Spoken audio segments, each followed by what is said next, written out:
ನಾಶ ಪ್ರವಾಹಗಳು ಅನ್ನುವಂಥ ಮಾತು ಬರುತ್ತೆ. 4:5 ನೋಡಿ. ಮೃತ್ಯು ಪಾಶಗಳು. ಮೃತ್ಯು ಪಾಶಗಳು ಎಷ್ಟನೇ ನಾವು 18:4. ಮೃತ್ಯು ಪಾಶಗಳು.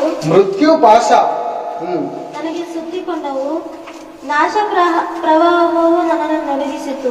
ಏನ್ ಬೇರೆ? ಮೃತ್ಯು ಪಾಶಗಳು ನನಗೆ ಸುತ್ತಿಕೊಂಡವು, ನಾಶ ಪ್ರವಾಹಗಳು ನನ್ನನ್ನು ನಡಗಿಸಿತು ಅಂತ ಪ್ರೇರೆ. ಮೃತ್ಯು ಪಾಶನ, ಮೃತ್ಯುವಿನ ಪಾಶ ಪ್ರೇರೆ. ನಿಜವಾಗ್ಲೂ ಯಾರಾದ್ರೂ ಅನುಭವಿಸಿದ್ರೆ ಮೃತ್ಯು ಪಾಶ, ಸಾಯುವಂತ ಸ್ಥಿತಿಯಲ್ಲಿ ಇದ್ದಂತ ನಮ್ಮ ಜೀವನವನ್ನು ಒಂದು ಚೂರು ಯೋಚನೆ ಮಾಡಿದರೆ ಪ್ರೇರೆ ನನಗೆ ಆಲೋಚನೆ ಬರುತ್ತೆ ಪ್ರೇರೆ. ಒಂದೇ ಒಂದು ಸೂಜಿಯಷ್ಟರಲ್ಲಿ ನನ್ನ ದೇವ್ರು ಕಾಪಾಡಿದ್ದಾರೆ ಪ್ರೇರೆ. ಅದೇ ರೀತಿ ಭಕ್ತನು ಹೇಳೋದು, ಮೃತ್ಯು ಪಾಶಗಳು ನನ್ನನ್ನು ಸುತ್ತಿಕೊಂಡವು, ನಾಶನದ ಪ್ರವಾಹಗಳು ನನ್ನನ್ನು ನಡಗಿಸಿತು, ಪಾತಾಳದ ಪಾಶಗಳು ನನ್ನನ್ನು ಆವರಿಸಿಕೊಂಡವು, ಮರಣಕರವಾದ ಉರುಳುಗಳು ನನ್ನ ಎದುರಿನಲ್ಲಿ ಇದ್ದವು. ನರಳುವಂತ ಭಯಂಕರವಾದಂತ ಪಾತಾಳದ ವೇದನೆ ಇದ್ದಾಗ ಯಾರು ಮೊರೆ ಇಡ್ಲಂತೆ ಪ್ರೇರೆ? ಇವತ್ತು ಪ್ರಪಂಚ ಯಾರು ಮೊರೆ ಇಡ್ತಾ ಇದೆ, ಯಾರು ಮೊರೆ ಇಡ್ತಾ ಇದೆ ಅಂತ ನೋಡುವಾಗ ಪ್ರೇರೆ, ಅವ್ರು ಯಾರಪ್ಪ ಮೊರೆ ಇಡ್ತಾ ಇದಾರೋ ಅವ್ರಿಗೆ ಅರ್ಥ ಆಯ್ತಲ್ಲ ಪ್ರೇರೆ. ದೇವರು ನಮ್ಮನ್ನು ಪ್ರೀತಿಸುವಂತವನ, ಶಿಕ್ಷಿಸುವಂತವನ ಅಂತ ಅವ್ರು ನೋಡಿನೂ ತಿಳ್ಕೊತಾ ಇಲ್ಲ ಪ್ರೇರೆ. ತಂದೆಯಾದ ಪರಮಾತ್ಮನು ಯೇಸು ಕ್ರಿಸ್ತನ ಏನ್ ಹಿಡಿದಾನೆ ಪ್ರೇರೆ? ಕೈಯಲ್ಲಿ ಮಚ್ಚ ಹಿಡ್ದಿದ್ದಾನ, ಕತ್ತಿ ಹಿಡಿದಿದ್ದಾನೆ. ಏನ್ ಪ್ರೀತಿಗೆ ಒಂದು ಏನಂತಾರೆ ಪ್ರೇರೆ? ಪ್ರೀತಿಗೆ ಸೂಚನೆ ಏನು ಪ್ರೇರೆ? ದೇವರು ಅಂದ್ರೆ ಹೇಗೆ, ನಮ್ಮನ್ನು ಪ್ರೀತಿಸುವವನಂದ್ರೆ ಹೇಗೆ ನಾವು ತಿಳ್ಕೊಬಹುದು? ನಾವ್ ಯಾರಾದ್ರೂ ಮನುಷ್ಯ ಮಚ್ಚ ಹಿಡ್ಕೊಂಡಿದ್ರೆ ಹತ್ರ ಹೋಗ್ತೀವ, ನಮಗೂ ಒಂದು ದೇಶನೇ ಇರಲ್ಲ, ಅವ್ನು ನಮ್ಗೇನು ಮಾತಿರಲ್ಲ, ಯಾರನ್ನೇನೋ ಜಗಳ ಆಡ್ತಾ ಇರ್ತಾನೆ, ಕೈ ಮಚ್ಚಿಡ್ಕೊಂಡಿದ್ದಾಗ ನಾವ್ ಏನ್ ಮಾಡ್ತೀವಿ? ಆ ಕಡೆಯಿಂದ ಬರ್ಬೇಕಾದ್ರೆ ಹಂಗೋಯ್ತೀವಿ, ಅಯ್ಯೋ ಯಾವ್ದು ಗ್ಯಾಂತಲ್ಲಿ ನನ್ ಮೇಲೆ ಹೊಡೆದ್ಬಿಟ್ರೆ ಏನ್ ಮಾಡೋದು ಅಂತ. ಅದೇ ರೀತಿ ದೇವರು ಮನುಷ್ಯರು ಇವತ್ತು ಯಾರ ಮುಂದೆ ಮೊರೆ ಇಡ್ತಾ ಇದ್ದಾರೆ?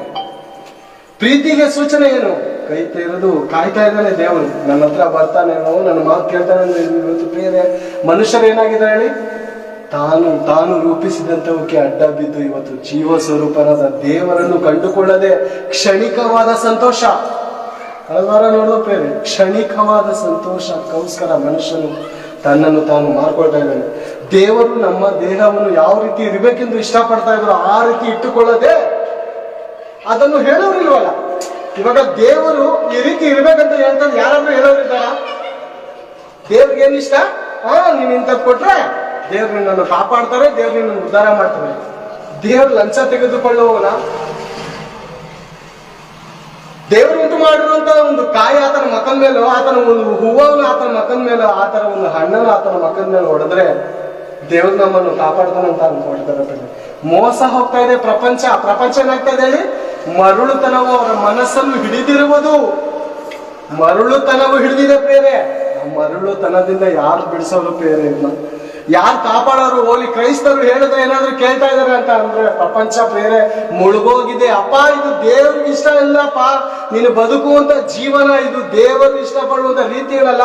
ನಿನ್ನ ಜೀವನವನ್ನು ಪರಿವರ್ತನೆ ಮಾಡಿಕೊಂಡು ನೀನು ದೇವರನ್ನು ಇಷ್ಟಪಡುವಂತ ರೀತಿಯಲ್ಲಿ ಬದುಕು ಅಂತ ದೇವರು ಹೇಳುವಂತ ಸತ್ಯವೇದದ ಮಾತುಗಳನ್ನು ಈ ದಿನ ಹೇಳಿದರು. ಜನರು ಏನ್ ಮಾಡ್ತಾರೆ ಗೊತ್ತಾ? ಇದು ಒಂದು ಮತ ಗ್ರಂಥ, ಇದು ಒಂದು ಜಾತಿ ಗ್ರಂಥ ಅಂತ ಹೇಳ್ತಾ ಇದ್ದಾರೆ ಪ್ರೇರೆ. ಯೇಸು ಕ್ರಿಸ್ತನ ಮಾತುಗಳೇನಾಗಿದೆ ಗೊತ್ತಾ? ಇವತ್ತು ಮತ ಗ್ರಂಥ ಆಗಿದೆ ಪ್ರೇರೆ, ಜಾತಿ ಗ್ರಂಥನ ಪ್ರಿಯರೇ. ಮಿಷನರಿಗಳು ತನ್ನ ಹೆಂಡತಿ ಮಕ್ಕಳನ್ನು ಬಿಟ್ಟು ಈ ಪ್ರಪಂಚಕ್ಕೆ ಬಂದು ಪ್ರಿಯರೇ, ಒಬ್ಬ ಗಂಡನು ಸತ್ತರೆ ಆತನ ಹೆಂಡತಿಗೂ ಅದ್ರ ಜೊತೆ ಬೆಂಕಿ ಹಾಕುವಂತ ಸ್ಥಿತಿ. ಏನ್ ಪ್ರಿಯರೇ? ಒಬ್ಬ ಗಂಡನು ಸತ್ತೋದ್ರೆ, ಯೌವನ ಕಾಲದಲ್ಲಿ ಸತ್ತೋದ್ರೆ, ಅದಕ್ಕೆ ಮುದುಕ ಆದ್ಮೇಲೆ ಸತ್ತೋದ್ರು ಆತಳ ಹೆಂಡತಿಗೆ ಆ ಬೆಂಕಿಲಿ ಹಾಕಿ ಸುಡ್ತಾ ಇದ್ರು ಪ್ರಿಯರೇ. ಅಂತ ಒಂದು ಸ್ಥಿತಿಯಲ್ಲಿ ಇದ್ದಂತ ಆ ಒಂದು ಮಾನವರನ್ನು ಕಾಪಾಡೋದಕ್ಕೆ ಮಿಷನರಿ ಬಂದನು ಪ್ರೇರೆ. ಆತನ ಹೆಸರನ್ನು ತುಂಬಾ ಚೆನ್ನಾಗಿದೆ, ವಿಲಿಯಂ ಕೇರಿ ಅನ್ನುವಂತ ಆ ಭಕ್ತನು ಬಂದು ಅನೇಕ ಕಾನೂನುಗಳ ಮೂಲಕ ಹೋರಾಡಿ ಆತನು ಒಳ್ಳೊಳ್ಳೆ ಕಾರ್ಯಗಳನ್ನು ಈ ಪ್ರಪಂಚ ಜನರಿಗೆ ಮಾಡುವಾಗ ಏನ್ ಹೇಳ್ತಾನೆ ಪ್ರೇರೆ? ಕ್ರೈಸ್ತರನ್ನು ಕುರಿತು ನಿಂದೆ ಮಾತುಗಳು ಪ್ರೇರೆ. ಮದರ್ ತೆರೇಸಾ ಪ್ರೇರೆ ಎಂತ ಉತ್ತಮವಾದ ಕೆಲಸಗಳನ್ನು ಮಾಡಿದ್ದಾರೆ. ಇವರ ಯೋಗ್ಯತೆಗೆ ರೋಡಲ್ಲಿ ಬಿದ್ದಿರುವಂತ ಒಬ್ಬ ಮನುಷ್ಯನನ್ನು ಅನ್ನ ಕೊಡುವುದಕ್ಕೆ ಆಗದಿರುವಂತ ಈ ನೀಚರು ಮಾತಾಡುವಂತ ಮಾತೇನು ಗೊತ್ತಾ? ಯೇಸು ಕ್ರಿಸ್ತನನ್ನು ಕುರಿತು, ಮದರ್ ತೆರೇಸನ ಕುರಿತು ಮಾತಾಡುವಂತ ಮಾತೇನು ಗೊತ್ತಾ? ಮತಾಂತರ ಮಾಡೋದಕ್ಕೆ ಇವರು ಎತ್ಕೊಂಡೋಗಿ ಅವನ್ನ ಸಾಕಿ ಮತಾಂತರ ಮಾಡ್ತಾ ಇದ್ದಾರೆ ಅಂತ ಹೇಳುವಂತ ದುಷ್ಟ ನೀಚರು ಇದ್ದಾರೆ ಪ್ರಪಂಚದಲ್ಲಿ. ಎಂತ ಭಯಂಕರವಾದಂತ ನಿಜವಾಗ್ಲೂ ಮರಣದಿಂದ ನಿಜವಾಗ್ಲೂ ನೀವು ಕಾಪಾಡಲ್ಪಡ್ಬೇಕು ಅಂದ್ರೆ ಯೇಸು ಕ್ರಿಸ್ತನು ಈ ಲೋಕದಲ್ಲಿ ಅನೇಕ ಜನರನ್ನು ಅನೇಕ ಭಕ್ತರನ್ನು ಕಳಿಸಿದ್ದಾನೆ. ಆತನ ಒಂದು ಸ್ವರೂಪ, ಆತನ ಒಂದು ದೇಹದ ಪ್ರಭಾವವನ್ನು ಪ್ರಕಾಶಪಡಿಸಿದಂತ ಅನೇಕ ಭಕ್ತರು ಇದ್ದಾರೆ ಪ್ರೇರೆ. ಈ ದಿನದಲ್ಲೂ ರಾಜಣ್ಣ ಅನ್ನುವಂಥವರು ಅನೇಕ ಭಕ್ತರು ಇದ್ದಾರೆ ಪ್ರೇರೆ. ಯೇಸು ಕ್ರಿಸ್ತನ ಕುರಿತು ಪ್ರಕಾಶ ಪಡಿಸ್ತಾ ಇದ್ದಾರೆ. ಯೇಸು ಕ್ರಿಸ್ತನ ಮಾತುಗಳನ್ನು ಹೇಳುವಾಗ ಪ್ರಿಯರೇ ಎಷ್ಟು ಶಾಂತಿ, ಎಷ್ಟು ಸಮಾಧಾನ ಇದೆ ಅಂದ್ರೆ ಯಾವ್ದಾದ್ರು ಅರ್ಥ ಮಾಡ್ಕೊಂಡು ಯಾರು ಅರ್ಥ ಮಾಡ್ಬೋದು? ಯಾಕೆ ಗೊತ್ತಾ? ಇವರ ದೇಹದ ದುರಭ್ಯಾಸಗಳು ಏನ್ ಮಾಡ್ತಾ ಇದೆ ಗೊತ್ತಾ? ಯೇಸು ಕ್ರಿಸ್ತನ ಹತ್ರ ಬರೋದಕ್ಕೆ ಬಿಡ್ತಾ ಇಲ್ಲ. ಒಬ್ಬ ಮನುಷ್ಯನಿಗೆ ಹೇಳಿ ಸುವಾರ್ತೆ ಏನಂತಾರೆ ಗೊತ್ತಾ? ಅಯ್ಯೋ ನಿಮ್ ದೇವ್ರ ಹತ್ರ ಬಂದ್ರೆ ಕುಡಿಯೋದ್ ಬಿಡು, ಸಿಗರೇಟ್ ಸೇದ್ ಬಿಡ್ಬೇಕು, ಸುಳ್ಳು. ಅಯ್ಯೋ ದರಿದ್ರದವನೇ, ಇದು ಒಳ್ಳೇದ ಕೆಟ್ಟದ? ಕೆಟ್ಟದ ಒಳ್ಳೇದ ಅಂದ್ರೆ ಒಳ್ಳೇದಿವ್ರಿಗೆ ಇಷ್ಟ ಆಯ್ತಾ ಇಲ್ವಾ? ಒಳ್ಳೇದಿವ್ರು ಕೇಳಿಸ್ತಾ ಇಲ್ವಾ? ಏನ್ ಪ್ರಿಯರೇ, ಒಂದು ತಾಯಿನ ಇಷ್ಟಪಡ್ತಾನೆ ನನ್ನ ಮಗ ಒಳ್ಳೆ ರೀತಿಯಲ್ಲಿ ಬದುಕಬೇಕಂತ ಇಷ್ಟಪಡ್ತಾನೆ. ಒಂದು ತಾಯಿಯನ್ನು ಇಷ್ಟಪಡ್ತಾನೆ, ನನ್ನ ಮಗ ಕುಡಿಯಬಾರ್ದು, ವ್ಯಭಿಚಾರ ಮಾಡಬಾರ್ದು, ಕಳ್ತನ ಮಾಡಬಾರ್ದು, ಇನ್ನೊಬ್ಬರಿಗೆ ಮೋಸ ಮಾಡಬಾರ್ದು, ನನ್ನ ಹೆಸರು ಕೆಟ್ಟದ್ ಮಾಡಬಾರ್ದು ಅಲ್ವಾ?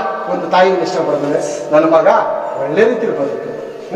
ಎಂತ ಕಷ್ಟಪಟ್ಟು ಸ್ಕೂಲ್ ಕಳಿಸ್ತಾರೆ, ಏನ್ ಕಷ್ಟಪಟ್ಟು ಅವ್ರೆಷ್ಟೇ ಕಷ್ಟದಲ್ಲಿದ್ರು ಮಕ್ಕಳಿಗೆ ಒಳ್ಳೇದನ್ನೇ ಕಳ್ತಾರೆ. ಅದೇ ರೀತಿ ದೇವರು ನೀನ್ ಈ ರೀತಿ ಬದುಕಬೇಡಪ್ಪ, ನೀನ್ ಈ ರೀತಿ ಬದುಕು. ಅದಕ್ಕೆ ಅಂದ್ರೆ ಇವ್ರಿಗೆ ಯಾರು ಶತ್ರು ಹೇಳಿ? ಇವರ ದೇಹವು ಇವರಿಗೆ ಶತ್ರುವಾಗಿದೆ. ಈ ದೇಹದ ಮೂಲಕ ಏನಾಗ್ತದೆ ಗೊತ್ತಾ? ದೆವ್ವದ ಪ್ರಭಾವವು ಪ್ರಕಾಶ ಪಡಿಸ್ತಾ ಇದ್ದಾರೆ. ನೋಡಿ ರೋಮಬರದ ಪತ್ರಿಕೆ 6:12 ನೋಡೋಣ. ದೇವ್ರು ಲಿಸ್ಟ್ ಕೊಟ್ಟಿದ್ದಾರೆ.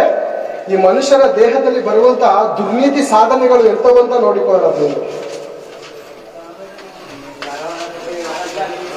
ರೋಮಬರದ ಪತ್ರಿಕೆ 6:12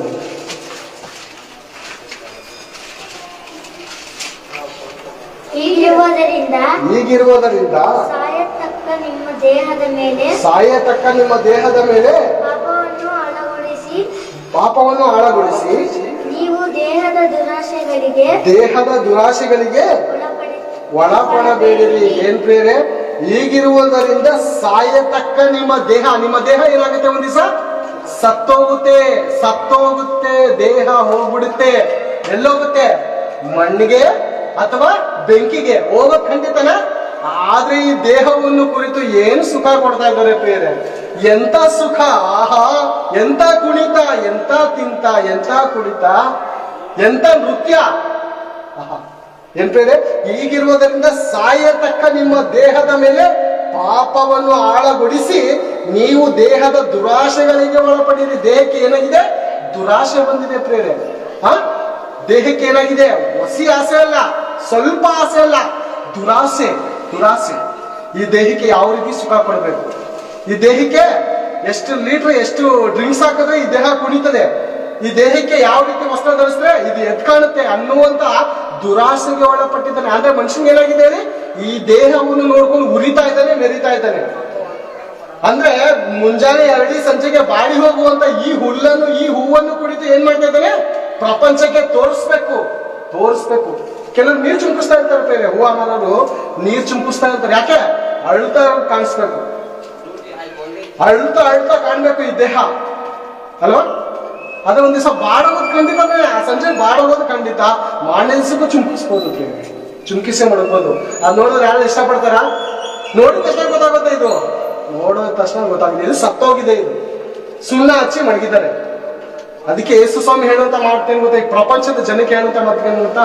ಸುಣ್ಣ ಹಚ್ಚಿದ ಸಮಾಧಿಗಳು ಇವ್ರು ಏನಾಗಿದ್ದಾರೆ ಅಂದ್ರೆ ಸುಣ್ಣ ಹಚ್ಚಿದ ಇವ್ರು ಸತ್ತೋಗಿದ್ದಾರೆ. ದೇವ ದೃಷ್ಟಿಯಲ್ಲಿ ಏನಾಗಿದ್ದಾರೆ ಅಂದ್ರೆ ನೀಚರಾಗಿ, ದುಷ್ಟರಾಗಿ, ವ್ಯಭಿಚಾರಿಗಳಾಗಿ, ಕಳ್ಳರಾಗಿ, ಸುಳ್ಳರಾಗಿ ಸತ್ತೋಗಿದ್ದಾರೆ ಪ್ರೇರೆ. ಆದ್ರೆ ಏನಾಗಿದ್ದಾರೆ ಗೊತ್ತಾ? ಇದು ಸಮಾಧಿಗಳಲ್ಲಿ ಹೇಗೆ ಸುಣ್ಣ ಹಚ್ಚಿ, ಸುಣ್ಣ ಬಣ್ಣ ಬಳಿದಿ ಹೇಗೆ ಡೆಕೋರೇಟ್ ಮಾಡಿ ಹೆಸರು ಬರ್ದಿರ್ತಾರೋ ಆ ರೀತಿ ಹೆಸರು ಬರ್ಕೊಂಡಿದ್ದಾರೆ. ಇವತ್ತು ನಾನು ಜೀವಿಸುವಂತವನು. ಅದೇ ದೇವ್ರು ಹೇಳುವಂತ ಮಾತೇನು ಗೊತ್ತಾ? ಸಾಯತಕ್ಕ ನಿಮ್ಮ ದೇಹದ ಮೇಲೆ ಓದೋಣ. ಹೀಗಿರುವುದರಿಂದ ಸಾಯತಕ್ಕ ನಿಮ್ಮ ದೇಹದ ಮೇಲೆ, ನಿಮ್ಮ ದೇಹ ಇದು ನಿಮ್ಮದಪ್ಪ, ನಿಮ್ಮ ದೇಹದ ಮೇಲೆ ಪಾಪವನ್ನು ಆಳಗೊಳಿಸಿ ನೀವು ದೇಹದ ದುರಾಶೆಗಳಿಗೆ ಒಳಪಡಬೇಡಿರಿ. ಅಂದ್ರೆ ಒಳಪಡಿಸುವಂತ ಒಂದು ಶಕ್ತಿ ಇದೆ. ಆ ಶಕ್ತಿಗೆ ನೀನು ಕಂಟ್ರೋಲ್ ಮಾಡ್ತಾ ಇದೆಯಾ, ಆ ಶಕ್ತಿ ನಿನ್ನನ್ನ ಕಂಟ್ರೋಲ್ ಮಾಡ್ತಾ ಇದೆ. ಯೋಚನೆ ಮಾಡಬೇಕಾಗಿರೋ ವಿಷಯ ಪ್ರಿಯರೇ. ಯಾವನಾದ್ರೂ ಒಬ್ಬ ಮನುಷ್ಯನಾದ್ರೂ ಆಳ್ವಿಕೆ ಮಾಡ್ತಾನ, ಆತನ ದೇಹವನ್ನು ಆತನ ಆಳ್ವಿಕೆ ಮಾಡ್ತಾ ಇದ್ದಾನ.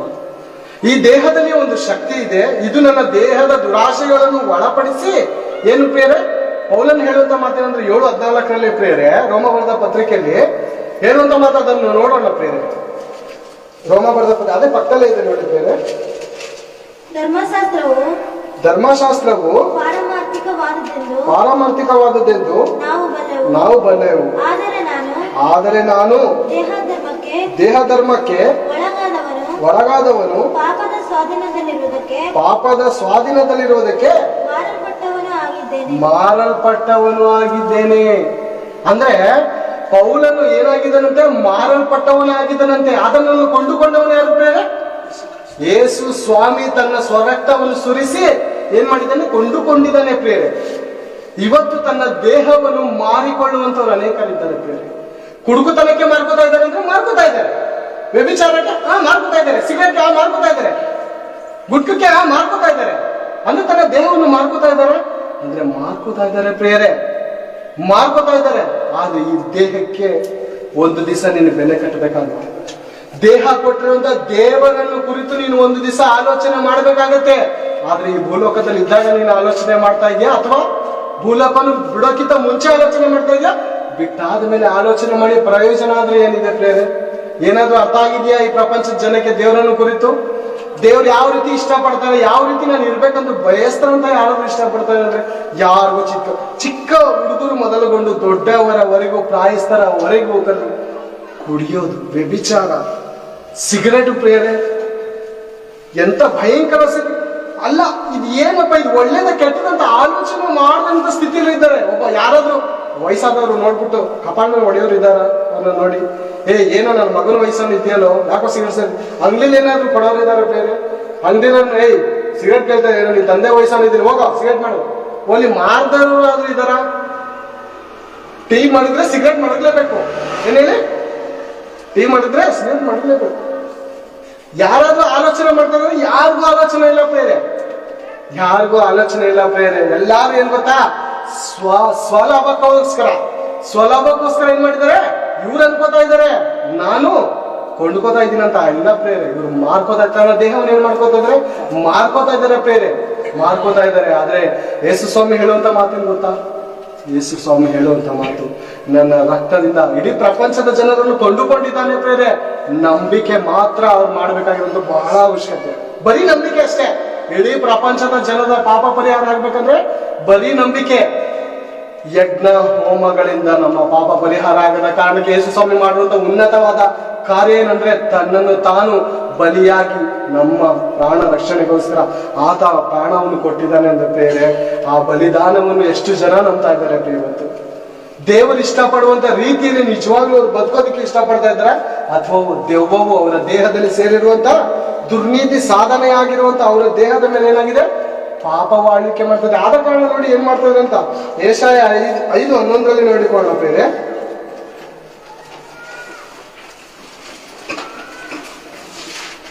ಯೆಶಾಯ 5:11.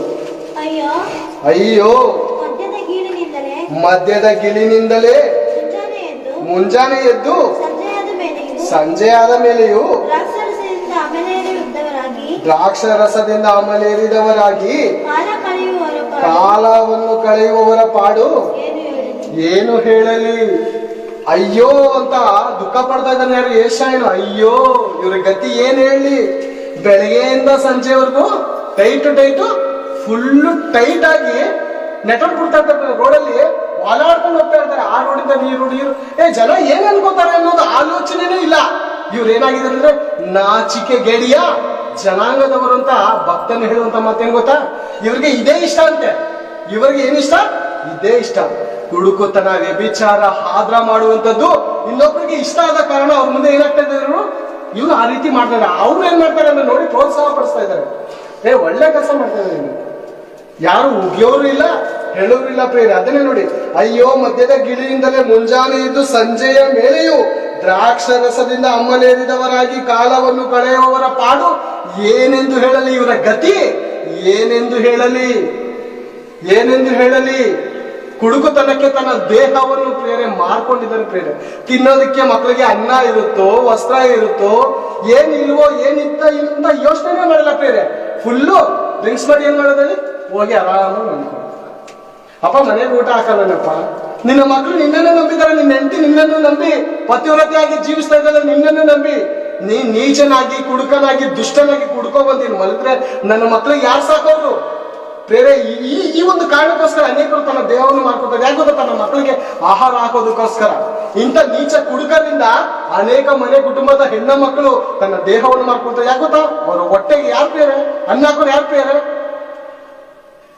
ನನ್ನ ದೇಶ ಶ್ರೇಷ್ಠ, ನನ್ನ ಭಾಷೆ ಶ್ರೇಷ್ಠ, ನನ್ನ ಜನಾಂಗದವರು ಶ್ರೇಷ್ಠ ಅಂತ ಹೇಳುವಂತ ಭಕ್ತರೇನಾದ್ರೂ ಈ ಪ್ರಪಂಚದ ಜನರನ್ನು ಅರ್ಥ ಮಾಡ್ಕೊತಾ ಇದ್ದಾರ? ಈ ಪ್ರಪಂಚದಲ್ಲಿರುವಂತ ಅನೇಕ ಬಡವರನ್ನು ಯಾರನ್ನು ಕಾಪಾಡ್ತಾರೋ ಅಂದ್ರೆ ಪ್ರೇರೆ ಮಾತಿನಿಂದ ಭಕ್ತಿ ತೋರಿಸುವಂತ ದೇಶ ಭಕ್ತರು, ಬರೀ ಮಾತಿನಿಂದ ಅಂತ ಮನೆಯವ್ರನ್ನು ಯಾರನ್ನ ಕಾಪಾಡ